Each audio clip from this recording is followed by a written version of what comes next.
Hello, everybody, and welcome to the Deadhead Cannabis Show. This is Jim Marty from Denver, Colorado. How's things up there in Chicago, Larry?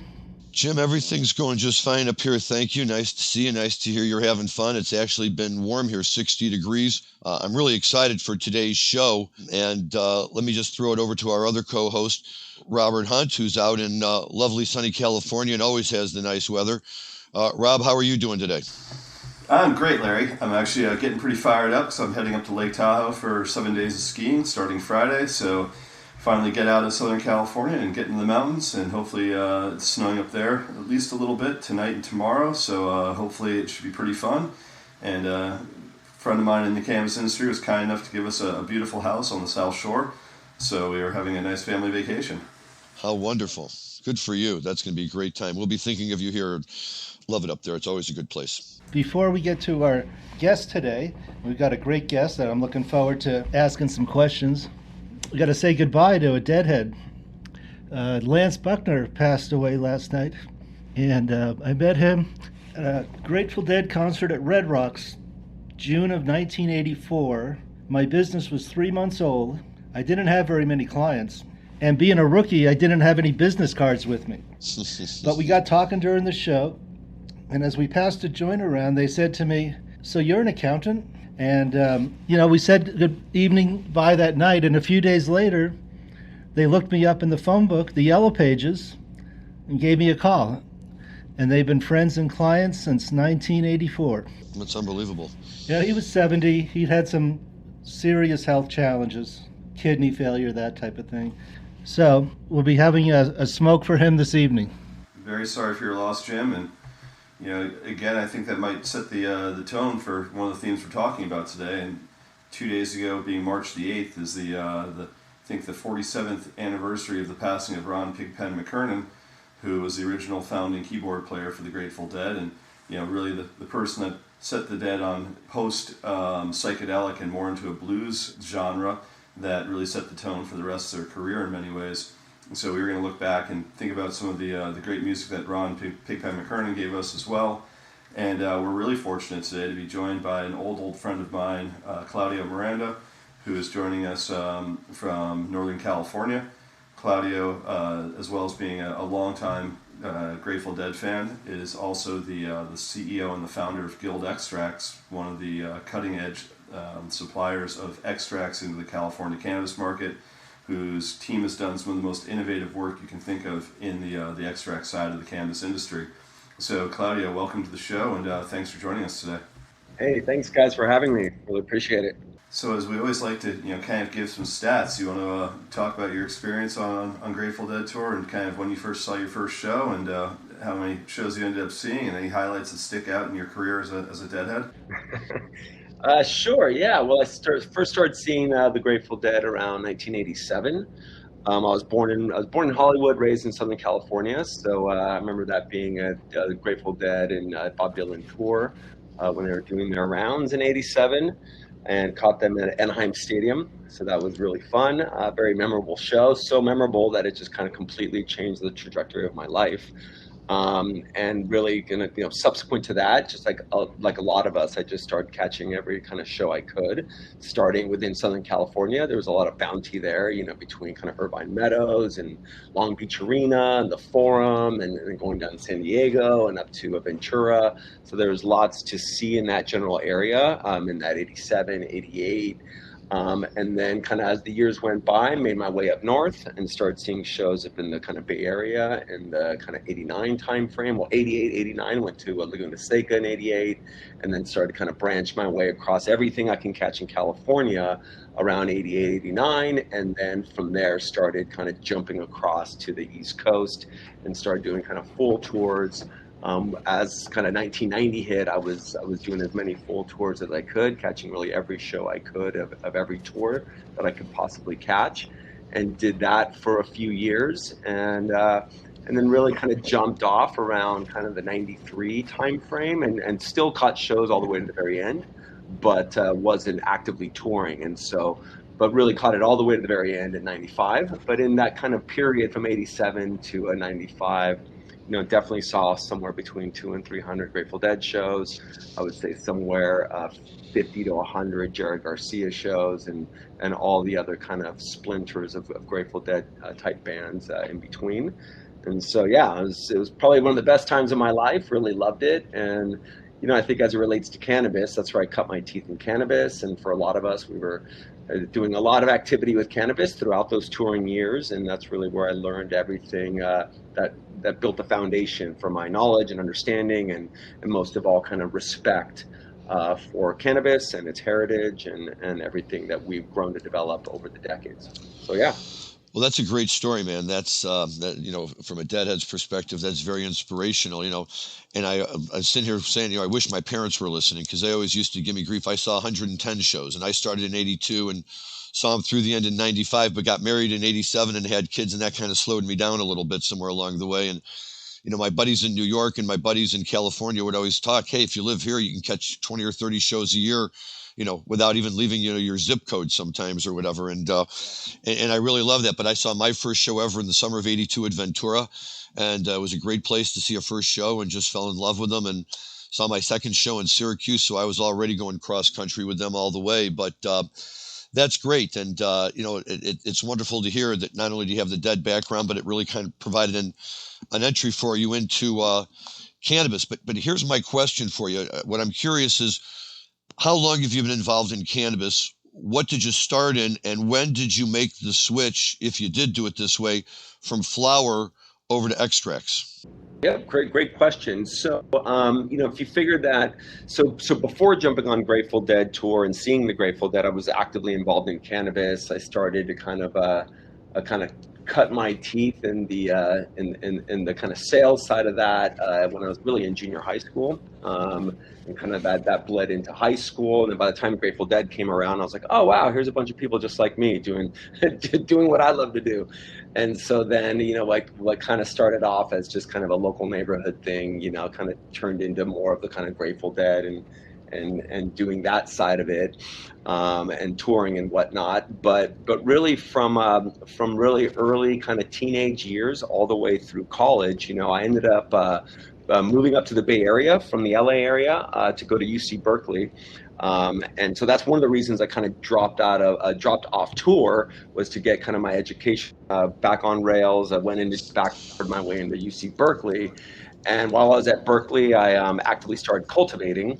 So I got really, really into cultivation, kind of paid my way through college by cultivating, and I was kind of living in the Student Cooperative Association at UC Berkeley. For those familiar, it was like the dorm for partiers, right? Without any of the dorm rules. It was just cooperatives where we kind of ran our own rules. It was like Animal House on steroids. And so anyway, I did a lot of cultivation for that period. So from kind of that kind of early 80s to the kind of mid 90s, I had a very active involvement with cannabis, all the way up to kind of that cultivation side of it. When I graduated from college, I got out of it completely and went into internet 1.0, 2.0, and really went on about a 15-year hiatus where I didn't do anything cannabis related other than just consuming it. And then I found my way back into cannabis around 2013, 14 as a consulting with some dispensaries. Happy to kind of talk more about that. But long story short, as I re-entered the cannabis industry, now more on the kind of the white market end of it, and this is all in California, of course, I started to get more involved on the retail side. And it was around that time I met some of my co-founders over at Guild.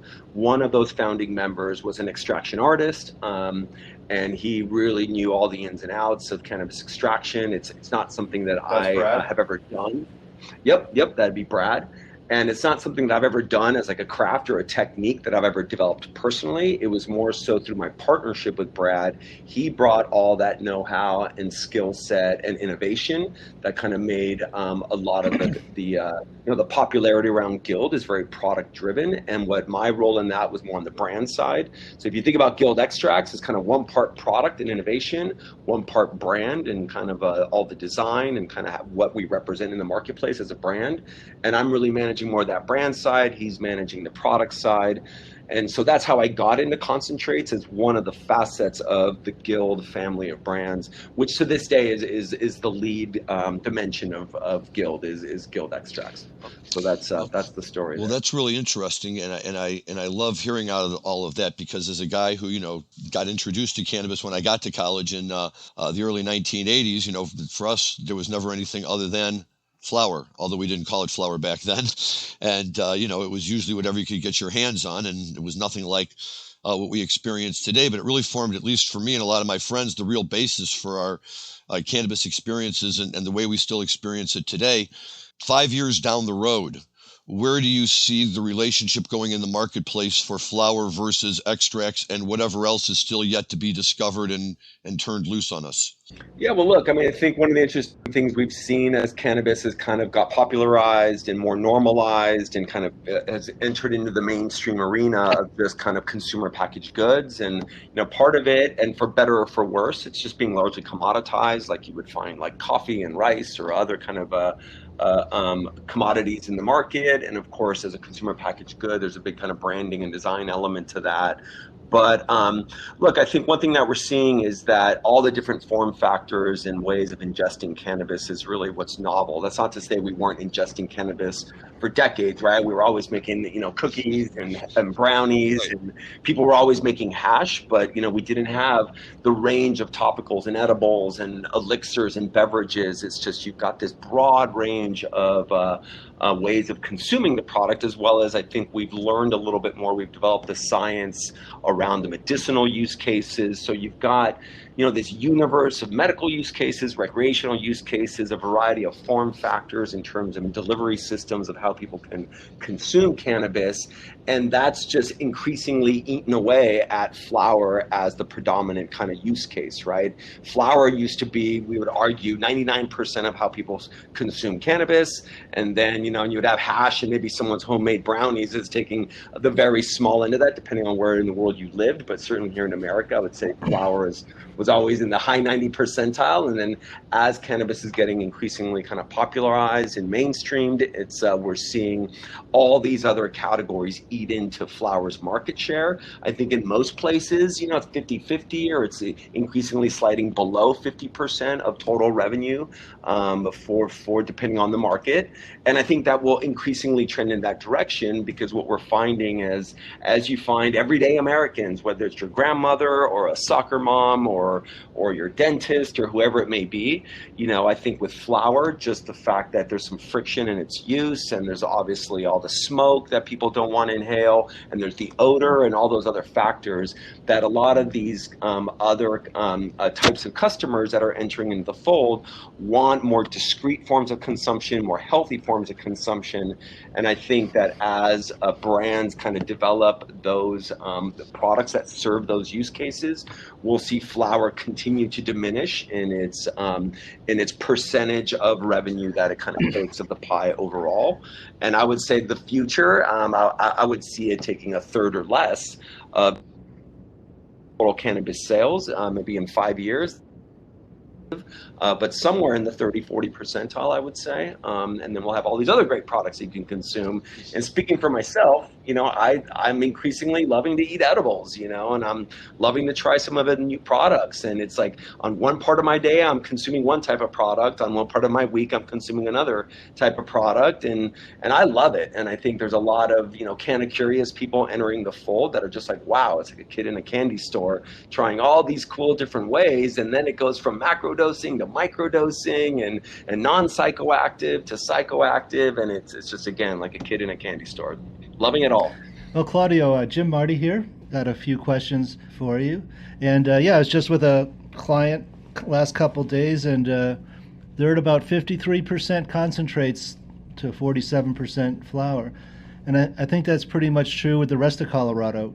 We are getting a lot of pushback on potency. There's actually legislation in this session of our Colorado rulemaking House of Representatives. And of course, my comment is, hey, you drink less whiskey than beer, and watch your potency. But the other big pushback, some teachers are complaining, the kids in high school, junior high, with their vape pens, In edibles, it's impossible to detect. But I would say this, those kids are not buying those at dispensaries. They're getting them somewhere else because we're very strict. I'm in my 60s and I have to show my ID twice, once when I go in and once when I pay. The black market, it's something here in California in particular is, I think it's probably one of the most challenging aspects of running a legal cannabis business in California is that you're always, on the one hand, it feels like you're going up against the regulatory side of it. It just seems to be, increasingly oppressive, whether it's on the taxation or the compliance side of it. But then the whole other end of it is that you're going up against the black market, and not to paint it as an antagonistic relationship, but at the end of the day, we're fighting for the same consumer dollar, right? If that consumer can buy an eighth of weed for $25 from their friend with no taxes, and there's no packaging requirements, and there's no tiers of distribution or anything like that. It's just, here's a bag, plain and simple. All the cost of goods and all the other kind of expenses that would be loaded into a normal business with taxes and everything is alleviated on that side. So no matter how you slice it, they're just able to compete so much more effectively when you're dealing with a black market product. And so that's a pervasive and persistent problem in our industry, is you can always access products if you know the right people for cheaper. But let's bear in mind that's mainly true of flowers, and it's true of cartridges, as you mentioned, true of some edibles. But someone who's looking for the next hottest, a beverage, a way of consuming a cannabis beverage, is not going to readily find that from their local dealer, nor are they going to find a topical or suppository or whatever it may be, right? So only certain products, I think, have that black market factor. But no, I mean, that's a really big part of it. And I think that's the ironic and somewhat contradictory thing with law enforcement is that, hey, you guys are creating the problem, right? So long as you're making this an illicit, criminal product and you're scheduling it in the way we are in this country, you're essentially driving and fueling that black market. And look, for me, it's something I'm very sensitive to, because going back to kind of our Grateful Dead kind of roots here, a lot of our friends are still, and I shouldn't be saying black market like, say, traditional market, because black market does have a negative connotation, and I don't want to be spinning it that way. This is a traditional market with a lot of good people trying to make an honest living in the ways that they've known to do it for decades, right? And so you've got this really interesting dynamic in society where now, with the onset of the regulated market, it starts to compete with the traditional market that for many of us, we're born out of the same thing, right? And so we're having, in some ways, be put in an antagonistic position against our own kind of heritage and brothers and sisters in the field, right? So it's just an interesting dynamic. But at the end of the day, I always comment on, I remember the days back in the late 80s when we'd be rallying in LA and down at the city center in LA going for legalization and being part of NORML and being part of the movement for legalizing cannabis.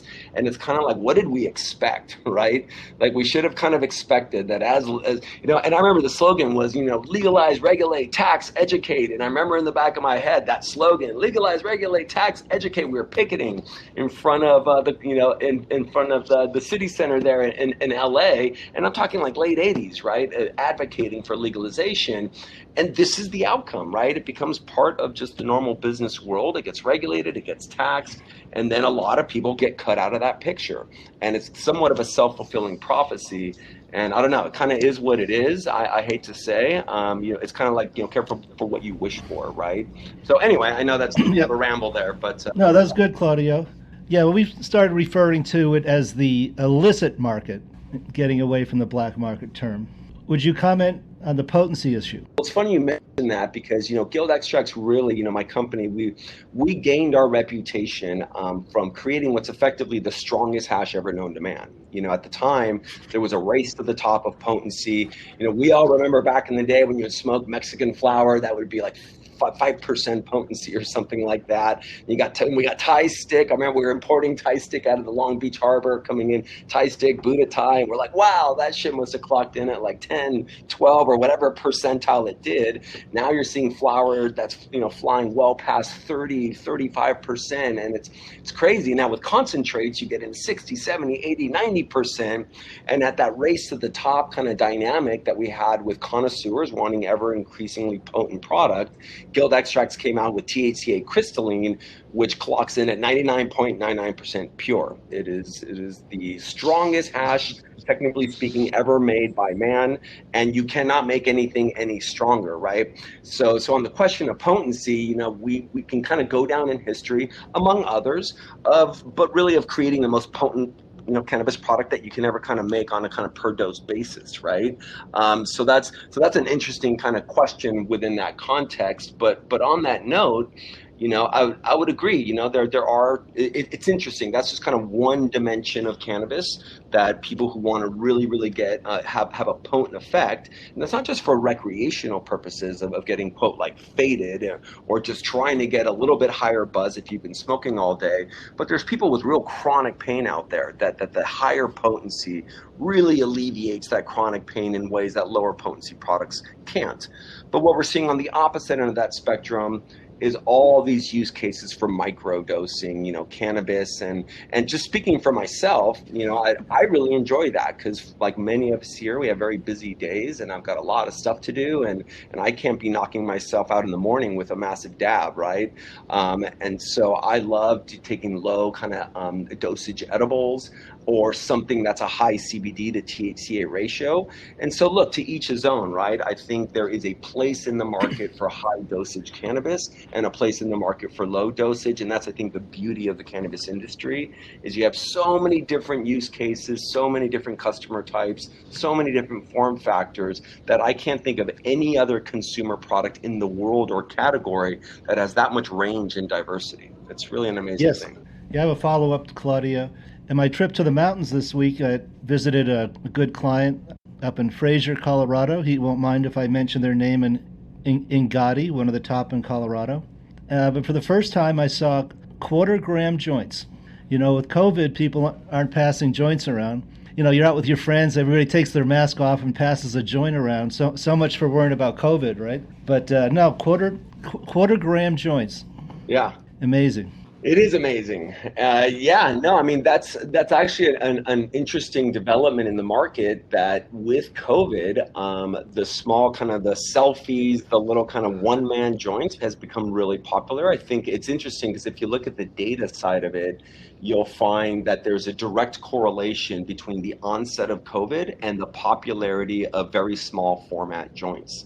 And now what we're seeing, that's increasingly trending. And you can literally look at that on a graph starting in March of last year, and you'll see the uptick in sales for small format joints along with COVID as it kind of spreads throughout the nation and the world. So interesting correlation there, and how you should always be following market dynamics and thinking about your product strategies accordingly. And Claudio, I'll tell you, it's interesting. My youngest son was freshman in college down at Illinois State University, and he's now spending second semester at home just because of all the COVID restrictions and everything down there. But we always joke with him, normally you send your kids off to school to start college and you have to have the safe sex talk with them.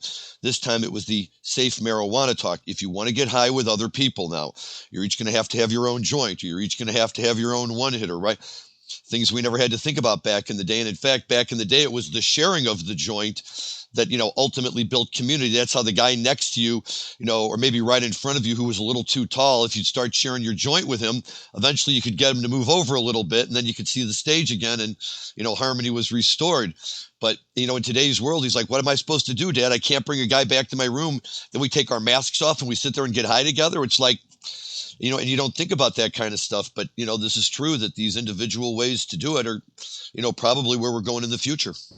Oh, absolutely. It's funny you say that because I remember on Grateful Dead tour, like we had a very specific ritual around cannabis consumption, that we use very kind of sacred pieces that we folded in very sacred cloths. And there was very much a ritualistic aspect of it. And to this day, for a lot of people, there is. Oh, yeah. And if you can think of like an analogy, right? Like you have like a Japanese tea ceremony. Well, imagine if you go to someone who's steeped in that culture and you're like, hey, here's a tea pill, right? Just kind of take this pill with your water. It just eliminates that entire ceremony and that tradition and that custom. And that's a very kind of core part of cannabis consumption for sure, is the actual like ceremony and gathering and cultural kind of gathering of people around this way of uniting and conversing and enjoying each other's presence. And now, now that we get all these other form factors, that a minute ago I was kind of the ceremony of consumption, so to speak, around things like flower. And certainly with COVID, that's could be a big death nail in that whole process. So interesting. Attention Cannabis Podcast listeners. You can now listen to your favorite Cannabis podcast ad-free with the MJ Bulls mobile app.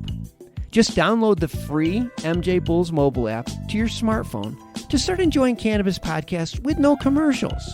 Go to Apple Apps or Google Play to get the MJ Bulls Cannabis Podcast app today. Well, Rob, why don't you, we haven't heard from you yet. You may have a question or two for your buddy here. And in fact, maybe you can help transition us over into the Grateful Dead side of things, because I know if it's Pigpen, we all have lots of things to say. Sure, yeah. I mean, first of all, a lot of the stuff Claudio was talking about previously as far as his tradition in the Grateful Dead cannabis world, I took my cue from most of the guys he hung out with. They're a couple of years older, so, what I learned in the Grateful Dead community and around cannabis celebration and ceremony, I normally took from his crew from Berkeley, and some of the guys are living further north in California. So, much respect to Claudio and his friends back then for jumping me into the culture. And then, as we are transitioning to the Grateful Dead here and thinking about, small joints and single service, again, maybe Mickey Hart was once again ahead of his time with his Mind Your Head third of a gram joints that he put out a couple of years ago, pre-COVID. Again, was he one step ahead of us in kind of thinking about how to address the cannabis market in California. But yeah, jumping into to our discussion today, look, we're talking about something today that predates all of us as Deadheads, and I don't think any of us got a chance to ever see Pig. And I think that none of us were even really close. So when we all started thinking about the music we were listening to when we were young, the stuff I was listening to initially was, mid-'80s stuff that was coming out. A lot of the stuff that Claudio was seeing, a lot of my first tapes were mid-'80s Ventura and Irvine tapes. But, the stuff that really got me jump-started was some of that early, 1971 or 70 stuff, and a lot of it was Pigpen. Like, I think about 42971 from Fillmore East, that was just, a monster. And I think about, the greatest Alligator of all time. I think about the Alligator jam that came out of that, and just think, here's a time where, it completely blew me away by the passion that somebody had. And, I think about, Hard to Handle, that when the Black Crowes finally put it out years later, everyone's like, oh, look at this amazing rendition of Hard to Handle. I'm like, it's just a rip-off of what Pig did in 71. So... Unapologetically, yes. Yeah, so look, I'm a huge Pigpen fan. And Claudia, I'm guessing, growing up where you did or spending time at Berkeley, have you been down to Pig's Grave in Palo Alto and gone down to smoke a joint down at Pig's Grave before? You know what? I never have, actually. Well, for some of our younger listeners who may not know the history, Pigpen's father had a blues radio station in Oakland, California, and it provided a huge library of old blues records that the Grateful Dead just pounced on. And that's how you got that real bluesy harmonica going there right from the beginning until he passed away. And I believe he passed away in 1973. So that's kind of the history of Pigpen. And Jerry really felt he was the leader of the band. And when he passed away, Jerry had to step up. I think there's probably some truth to that. And look, for me, Pigpen was, kind of magical in his own way. Because, yeah, he played the keyboard a little bit. And, yeah, he did this. And, yeah, he did that. But he was the driving force, I think, of all the craziness behind him. He dated Janice for a while. I mean, he was in it up to his eyeballs. And unfortunately, he shone bright early and then he burned out. But, for me, in the early stuff, in the psychedelic days, he fits right in. His Love Light rap, that's part of the Dark Star St. Stephen 11 suite, fits right in there. You don't miss a thing, that you're really going from hard psychedelics to kind of Pig's, open rapping and singing. But then, as we were all just talking about the Port Chester shows a few weeks ago, that's already a new direction for the Dead.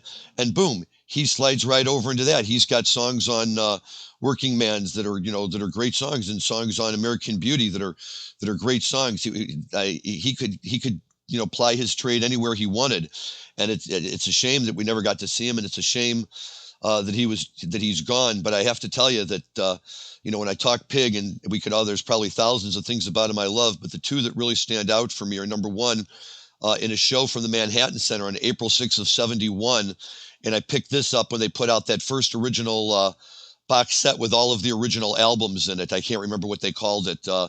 It had the skeleton on the front, and for all of the albums, he always added bonus material. And so for this, the Skull and Roses album, the bonus material were these songs from the Manhattan Center, with Pig and the Boys doing "Oh Boy" into "Hog for You Baby." And the thing about "Hog for You Baby," if you haven't heard it, you got to go back and listen to it, is it's the only example I can ever see with he and Jerry singing lead vocal together and doing their best to try and harmonize with one another. And it's an absolutely amazing song. And because it's the two of them together, it's my go-to song all the time when I need a good boost. Manhattan Center of 4671. But the other thing for Pig that always stands out for me is in the middle of that Love Light rap. And, you know, it was always the same rap about take your hands out of your pockets and get your hands out of your pockets. But where it always would all build up for me, and, you know, for years I never had any freaking idea what they were talking about or what they were saying, is, you know, after the jam and everything else, and then all of a sudden it would build up to this big moment, and in that big gravelly voice of his, he'd get into that, you know, she's got box back nitties, you know, great big noble thighs, working undercover with her boar hog eyes. And it was like, what the hell is he saying? I never knew, but I knew that moment was like he was leading right up to that, and that's when like the whole crowd would just go crazy, you know. And thanks to the internet now, you know, you can go find those kind of things and see exactly what the hell he was saying, even if you don't understand it. But, you know, for me, that was just such Pigpen. For some of our, again, listeners who may not know the history, Pigpen didn't do a lot of drugs. He liked to drink, and that's what led to his early demise. There's stories how he and Janice could drink a whole bottle of Southern Comfort between the two of them at one sitting. But so the road crew was always trying to dose his whiskey, and he kept a sharp eye out on his cocktails so he didn't get dosed. And then just in closing for my part, I just was driving around the mountains of Colorado today, and they had a little blurb on the Grateful Dead channel on Sirius that Bob Weir was talking about the song Operator and how that was, and that's on, I believe that's American Beauty. And Bob Weir was saying how different that song was for Pigpen, how it was so folksy and not bluesy. And that was Bob Weir's take on the song Operator. Yeah, one I think, as we know, you know, both Jerry and Pigpen, they both had their roots in blues and folk and jug bands and whatnot. And I think, at least in kind of reading that history there, that with that whole dimension of it, right, as Grateful Dead started to really explore that psychedelic rock dimension, you know, I get the feeling that like Pigpen found himself a little bit, you know, struggling to kind of flow with that difference in the style of music, right? That psychedelic rock, as we know, it's you know, it has some you know, there's some lineage there and some similarities, but in many ways it's a clear break from that style of music. And from what I understand is that was kind of part of the issue there, is that he was the front man, and then as I think, you know, Jerry got involved and started to become that front man and the rest of the band, and they started to more further kind of express that psychedelic rock dimension of the band. I feel that Pigpen probably increasingly found a little bit more of a backseat to that. And I would agree with what you're saying, Larry. There was definitely moments where they were able to really sync up and jam together in a really, you know, interesting way. But I think probably behind the scenes that was part of that dynamic, and that's kind of one current of it, right? It's just that difference in style between psychedelic rock and kind of that blues folk jug heritage that they kind of came out of. And then the other part of it, it's interesting kind of bringing this back to Cannabis, is that you have that like alcohol versus psychedelics, right? And we know that in Cannabis right now, there is, you know, quite a, I wouldn't call it like a movement that's afoot, but there is a cultural dimension to what's happening where people, and I saw this a lot in the Grateful Dead, right? When I jumped on Grateful Dead tour, coming out of the LA, you know, scene, which was sex, drugs, rock and roll. It was like, you know, drink a handle of JD and just piss yourself and wake up in some part of like Hollywood and Vine the next morning. Like that was the culture, right? Whereas, you know, with Grateful Dead, I found myself like we weren't drinking as much. We definitely enjoyed beer and whatnot, but that wasn't the culture for a lot of us, right? It was very much, you know, weed and psychedelics, and it was about mind expansion versus mind blurring, for lack of a better word.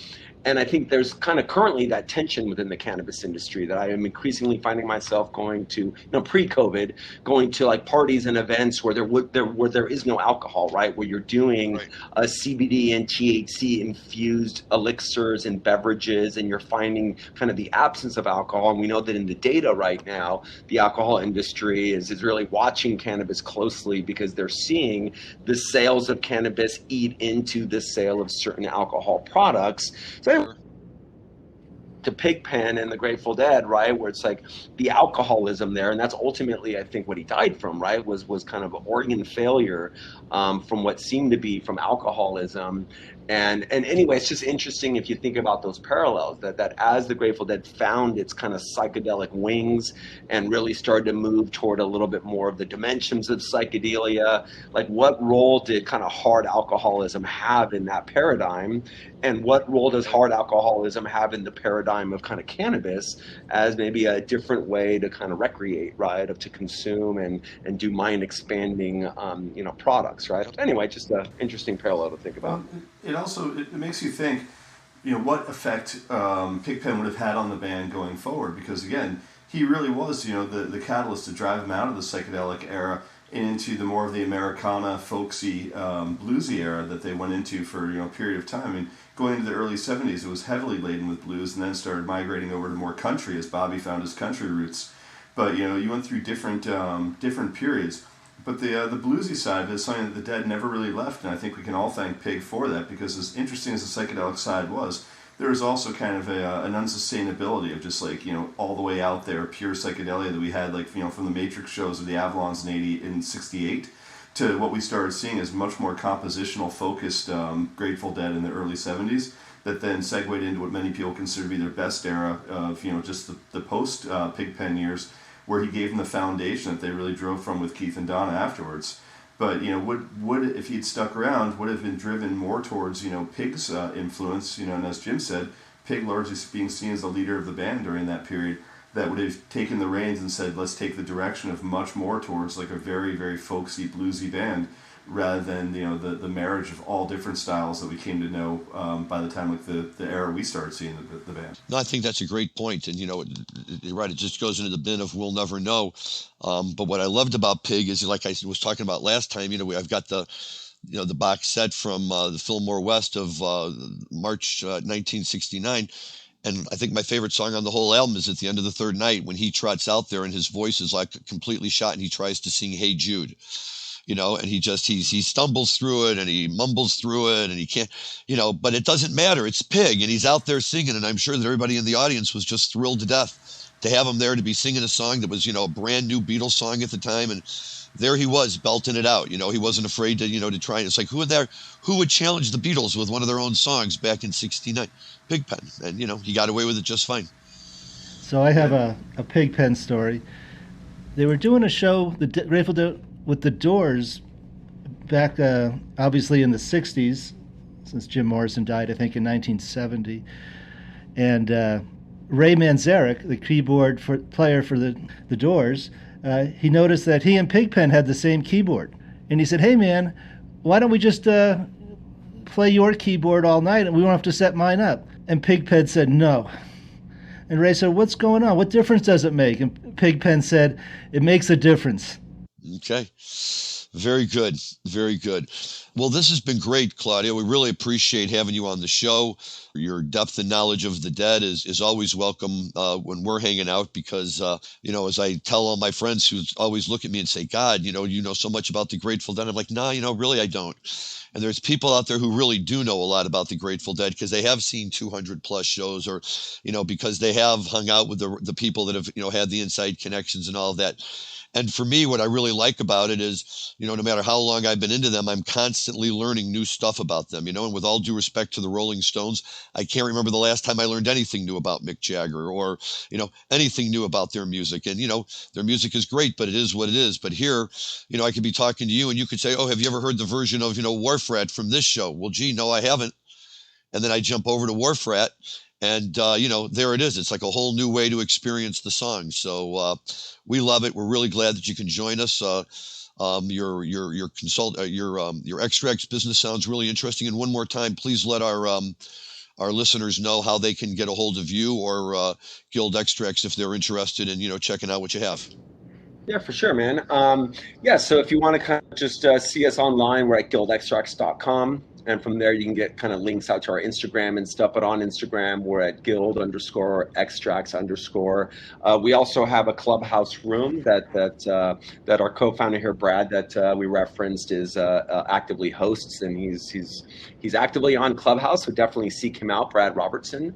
And those are some ways to find us, at least kind of in digital media. If you want to buy our products, we are distributed statewide. And so, we're not in every single store, but you can generally find us in every major market in California. We do have a directory on our website, like a store locator, if you want to find a store near you. One thing I didn't mention is, we've been focusing really on the concentrates. We also sell cartridges, and we have been kind of getting into edibles in the form of tablets, non-psychoactive things like THCA tablets that have more of a medicinal use case. So, we've got an interesting set of products there, but definitely check us out online or try to find us in a store near you. And thank you so much for having me on board here. Happy to kind of keep chatting or whatever you'd like to do. All right, everybody, this is Jim Marty saying goodbye from Denver, Colorado. And one last shout out for my friend who passed away, Lance Buckner. Okay, Jim. Well, thank you very much. Sorry for your loss, and our condolences to Lance's family. And hopefully you'll have lots of good memories of him to keep you going well into the future. Again, a big shout out and thank you to our guest today, Claudio Miranda, for taking the time to join us and share great dead stories and lots of insight on extracts and where we're going. As usual, everyone, thank you for listening. We'll catch you out next week, and please remember to use your cannabis responsibly. Thank you. Awesome. Thanks, guys. Really appreciate it.